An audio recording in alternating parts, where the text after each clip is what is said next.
Do you remember when all phones did pretty much the same stuff? Until they didn't. Upgrading to the latest phone meant noticeable speed boosts and tangible improvements, but times have changed and specs don't really matter as much anymore, because there's something more important.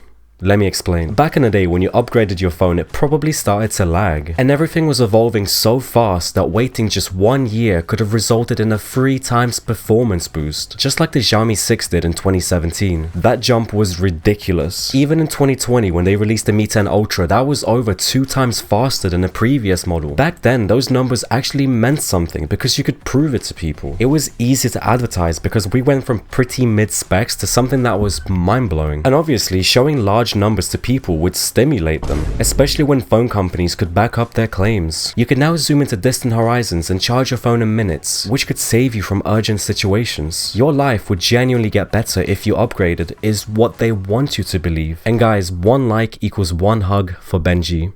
So please, make his life better. But it's hard to impress people nowadays by simply showing numbers because they don't really mean anything. Not to say that we're not improving anymore, because for example the Snapdragon 8 Elite is 40 to 50% faster, which for today's standards is actually pretty impressive. But it seems like that's all we're getting nowadays, because for example the OnePlus 13, you get a better CPU and a bigger battery, and that's kind of it for the main upgrades. And yearly phone sales are dropping because people don't care anymore. People need more stimulation, they need more excitement in their lives, which is why I think phone companies are onto something new. You notice how Apple doesn't really focus on their specs that much. The first thing that they say about their processor is A18, our brand new chip. This neural engine is up to 2 times faster for machine learning. And they really briefly show some performance improvements. They're specifically focusing on the improvements from the iPhone 12 because they know that no one in their right minds is upgrading from the iPhone 15. I think the whole point of Apple is that they try to prove to you how it's going to improve your user experience. If you watch the iPhone 16 commercial, they immediately show things. The AI will help you with writing. It will show you important events. The new camera button will make you feel like a professional with no actual benefit. The new ultra-wide lens will let you get closer to things and make them look bigger.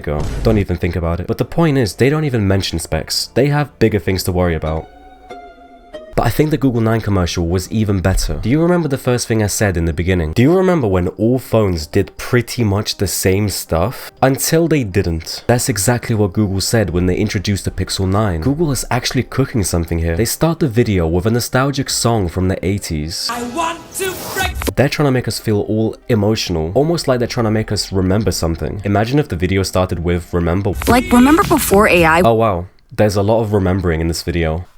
Anyway, they make it sound like your current phone sucks because it can't do all these cool things like circle to search, find things online and organize it, and also generate cool images. The majority of the video was about AI and not even the phone itself. Samsung has also done this in their S24 Ultra commercial. The first 1 minute and 19 seconds is about circle to search and live translate, and only then they start talking about the processor. And the first thing they mention is 41% better NPU for AI processing and a faster GPU and CPU for gaming. Companies are accepting the fact that the new thing for us is not bigger numbers, but actual genuine ways to make our lives easier and better, which is by using AI. Google and Samsung have been stuck on the same camera sensor sizes since like 2020, and they're basically cheating the camera improvements by using software and not real hardware upgrades. Anyway, I think this whole direction with AI is both a good thing and a bad thing. Let's start with the good. So phones don't need to get more powerful anymore. We've pretty much bridged the gap between mid-range phones and high-end phones. Even the most basic phones start with like 12 gigs of RAM and 500 gigs of storage, which is enough for like 99% of people. Also, you get diminishing returns past like a $400 phone because all you seem to get is like nicer materials and nice to have features like wireless charging and also zoom cameras. And if you notice, the Pixel 9's G4 processor is like half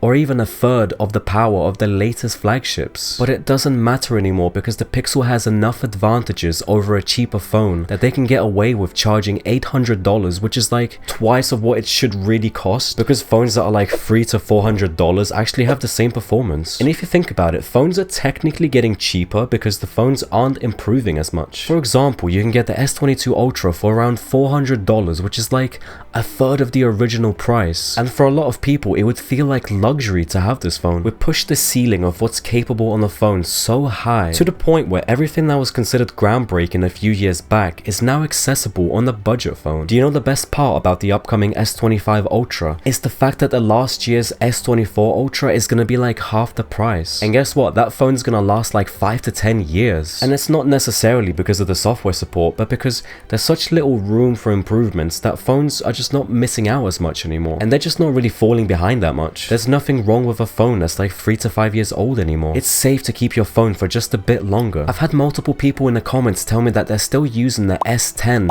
which is from 2019, and it's still perfectly fine. And that's a really good mindset to have, because it means you're not falling for these scammy advertisements. And this is also more sustainable and just better for the planet. And for the bad part, well, because we're relying on AI so much, nothing feels real anymore. Images just feel less authentic, creating overly perfect versions of real memories. And it seems like to get these quality of life upgrades, you need to subscribe to Gemini. Yes, you need to pay, and it's a subscription service. You know how much people hate this nowadays? You pay $800 and it's just not good enough anymore. They need you so deep in the ecosystem that you come out basically homeless if you as much as dare to leave them. But Google does sell you new hardware, the new CPUs. They tell you that it's better for AI, when in reality, a lot of this stuff can be done by yourself with an online AI assistant like ChatGPT, which doesn't care about what CPU or what platform you're on. But you know what? You don't have to get a Pixel. Nowadays, to buy a new phone, you basically just pick the company that you like the most, or you trust the most. Maybe there's a specific feature that you like Dex, or maybe you just want an iPhone so you can FaceTime your 3.5 friends that don't even message you back anyway. Anyway, any phone that you pick, you will not be disappointed. Unlike your parents, they will always be disappointed in you.